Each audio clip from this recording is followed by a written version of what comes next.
The face-off between the Kogi state government and officials of the Nigeria Center for Disease Control, Ncdc, is assuming a crisis dimension. Only a few days ago, there was a drama at the Kogi state capital, Lokoja, as officials of the Nigeria Center for Disease Control, Ncdc, who came to the state on official duty, refused to go on a 14-day isolation as ordered by Governor Yahaya Bello and subsequently returned to Abuja. The state government also ordered the Director General Protocol to the governor, Sunday Ayedimbe, to proceed on 14 days isolation following his contact with the Ncdc team. What are the underlying issues involved in this face-off, and what are the implications of the fight against the spread of the deadly coronavirus disease in Ogun State? Well, joining me to discuss these issues via Skype is the Kogi State Governor, Yahaya Bello. Your Excellency, you're welcome to the News Hour on AIT. Thank you very much, and good evening, viewers. Your Excellency, let us start this way. You seem to be demarketing COVID-19. I am putting this to you because there have been some underlying controversies emanating from your office.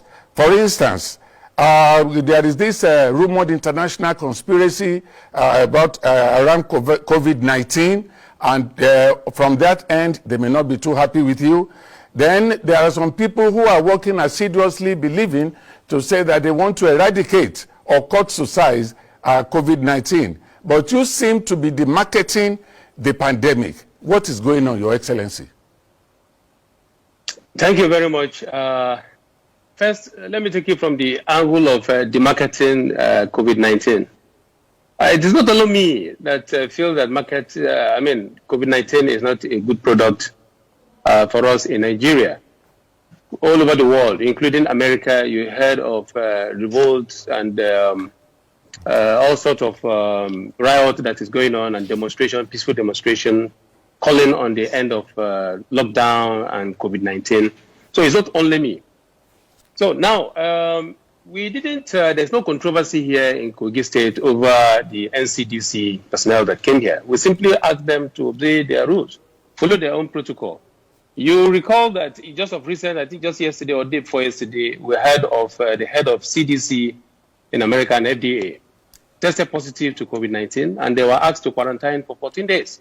So if we ask those that are coming from epicenter to where there's none at all, and we ask them to quarantine themselves before they can carry out any activity, I don't think there's any controversy there. That is that. And secondly, issue of conspiracy, or anybody is afraid of anybody harming me or whatever. I don't think that one arises, because I swore to protect the lives of my people, and I will continue to do my best to make sure I protect the life of all the citizens of Kogi State, their lives and properties. So now, for issue of life and maybe conspiracy, or there are powerful people behind it and what have you, I didn't, swear by the Holy Quran that I am going to protect the interests of powerful people. I swore to protect the Constitution of the Federal Republic of Nigeria, and to defend and protect the life and properties of my people. And that's exactly what I am doing. If it is life is not in the hand, my life is not in the hand of anybody. It's in the hand of God. And every soul must taste death. It is said that, we all believe, we are all Muslims, and we believe that, they say that,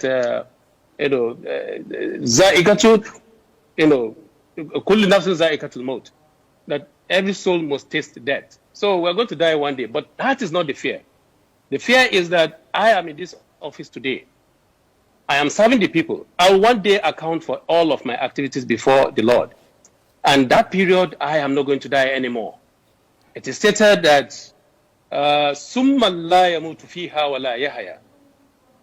when you will die no more, you can't die and you will live. What are you going to account for before the Lord? So that is my fear. I must, in this holy month of Ramadan, talk the truth, do everything possible to ensure that the citizens of Kogi State are protected. Here, we are doing everything possible. We're being proactive early enough to ensure that this particular pandemic does not spread to Kogi State. And we have taken every steps, including even the testing that has been said that we're not testing. We have tested hundreds in Kogi State here. We're doing our own, different from the way NCDs are expecting us to do it. We are not simply panicking our people. We're not creating fears. We're not allowing our people to go hungry. They should go about their normal businesses, observing the protocol of NCDC and World Health Organization. And that's what we're doing here. And we are moving on, and life is good here. Thank you, Your Excellency. You have taken time to actually explain that to us. And I will have time for just one more question now. You enjoy a robust relationship with the Nigerian head of state, President Muhammadu Buhari, who, of course, his government endorsed NCDC.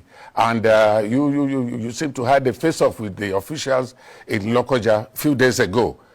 Don't you think this might affect the buoyant relationship you're having with the President of Nigeria? Thank you very much. Mr. President Muhammadu Buhari is a man of integrity, man of honor, and a man that is loved by all Nigerians. And Mr. President's relationship with me and indeed every other governor and every citizen of this country is robust. That was why he's even given the second chance, the first and the second chance to serve. And he's doing his best to ensure that the economy of this country is on the right track. Now, we must tell him the truth. We must, as a matter of fact, ensure that the gains of these years is not eroded. So nobody I'm not at loggerhead with his agency. I'm simply telling the agencies to ensure that they follow their own rules. And let me tell you, Mr. President will never allow sycophancy. He will rather prefer his children to tell him the truth. And what we are simply saying is that please observe the protocol, NCDC. That is all we're saying. We are not taking over the job of NCDC. They came to help us here, but we will let you know, NCDC, where you should help us. Because we had various cases that we have tackled here all alone by ourselves, and we know exactly the shoe that we are wearing and where it pinches. We would direct you to where you should help us. So there's nothing, there can't be any issue between myself and the presidency, or after all, I should have simply said that after all, this is my party, let me just follow along, and that is not going to be. It's not going to help the country at all. And Mr. President knows the truth. He knows the truth himself, and I know he will do what is in the best interest of Nigerians. All right. Well, the discussion will continue maybe in some other programs on the channel. Thank you very much, Your Excellency, for coming on to NewsHour. Thank you very much indeed. Thank you. Thank you very much.